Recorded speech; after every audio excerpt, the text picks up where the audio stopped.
This is very strange to admit, but I found hustle culture in the early 2000s oddly enjoyable. And I say this in the context of the new movie Devil Wears Prada 2 coming out, which is either coming out or has come out already by the time that you see this video. But I think Devil Wears Prada, the original, from decades ago now, can't believe how time flies, it was meant to be some sort of indictment really of hustle culture, or was it? Because for me, it read as this like glamorous ode to working a lot and getting ahead. So a little context of myself, of why I see hustle culture through a completely different lens is probably what I was doing and the luck of the workplaces that I found myself in. So in the early part of the 2000s, I was a tech worker in Montreal, and this was one of these .com places that really decided that they were going to treat their employees to all the really nice things that you could treat employees to.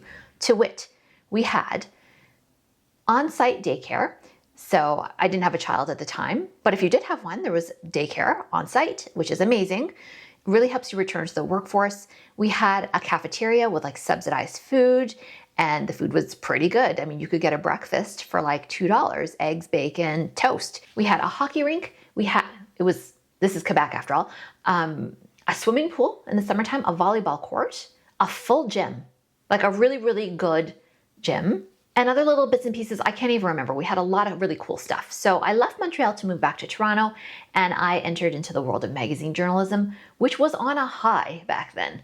So I certainly did not have the luxuries of my Montreal tech job, but you got a lot of perks at this job. Free books, free shampoo, free makeup, entire sets of like Essie's new nail polish collection. I remember getting a set like this big of like maybe 20 colors that they were launching. You name it. Basically all the stuff that you see influencers getting now, we were getting it back then working in lifestyle magazines for women. But it's not just that. I really enjoyed being in the office. I enjoyed dressing up. I would wear heels this high every single day to the office, traipsing around the subway system, running around the streets to catch taxis. When I went on holiday to Paris and London, there were no trainers to be seen. Like I was in those heels the whole time. A lot of what you see in The Devil Wears Prada was true for those of us in the magazine industry, in that we felt that we wanted to look a certain way. And I really did enjoy that. I did not mind that part of hustle culture at all, being like in work clothes, being like in work mode, working a lot. But there were a lot of differences then too compared to now. One of the things, of course, is that this was before 2008. And so when you were working a lot and when you were working hard at a job, at least in publishing, there very much was the idea that you would do that with an eye to moving on up. There was a lot of upward mobility at work, or at least that's how we perceived it. And coming with that, there was financial security that we felt like we were reaching for. And I don't know that a lot of people working and entrenched in hustle culture, where this is demanded of them from their jobs, are feeling the same way. Like I felt that if I worked really hard, if I took on freelance work, I could definitely afford a house. And that's exactly what happened. I could afford a house, and I did afford a house in my 20s.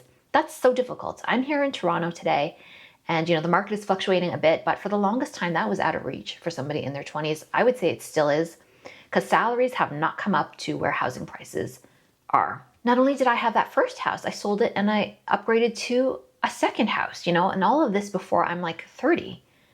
I'm not saying this to flex. I'm just saying like that felt like the climate that felt right at the time.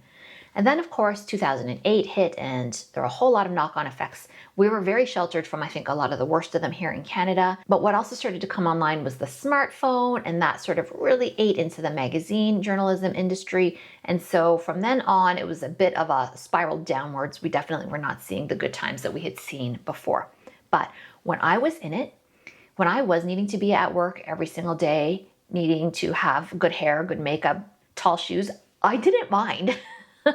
I was young then too, so I suppose that helps. But I think the lens that gets missed is that there wasn't a lot else to do. Like we didn't have this third life of online living that we have today. It just did not really exist. I mean, Facebook was only starting to sort of percolate through the ranks a little bit, but just generally you were either at work, you were socializing with your friends, or you were having cozy time, on the couch on a Sunday. Maybe part of a Saturday, because typically you were out and about. in the real world in your 20s. And now I think it's kind of the reverse. Like people want to be in that cozy online mode because that's what we got used to. And being at home over the pandemic certainly didn't help. And so that is, I think, people's imagined default. And of course, everything feels kind of like awful hustle culture compared to that. And a lot of people say, well, I'm an extreme introvert and I need to be inside. I really like it. I think a lot of us would be. A lot of us would be just inclined not to go out so much once we get in that comfort zone. But I think that we were more comfortable back then, pushing ourselves to be out more, pushing ourselves into discomfort zones. And the discomfort zones in life often are where the discovery, the fun, the job opportunities, the friendships, romantic entanglements, whatever you want to call them, that's what it comes from. It comes from not sitting at home in your gray sweatsuit. Am I saying we should go back to then? No, I'm not. I'm just saying that it didn't start out, like hustle culture didn't start out necessarily as this terrible toxic thing. It's just like if you were at work, you may as well work hard because you may get some like amazing financial rewards for it.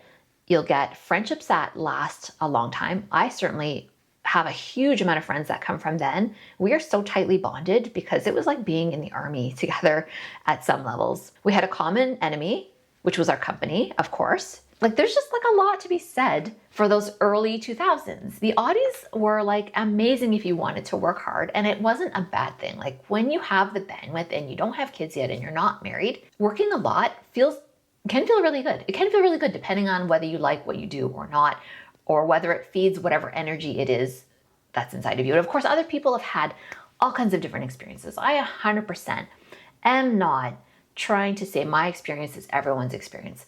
So many people I have heard from worked in terrible, toxic places. They might have been the only woman among tons of men and been hazed all the time. You might have been at a law firm where they just treated you like crap and worked you to the brink of death. I'm just saying my experience in hustle culture in the early 2000s, it was fun when I look back at it. Like those were some of the best years that I can remember.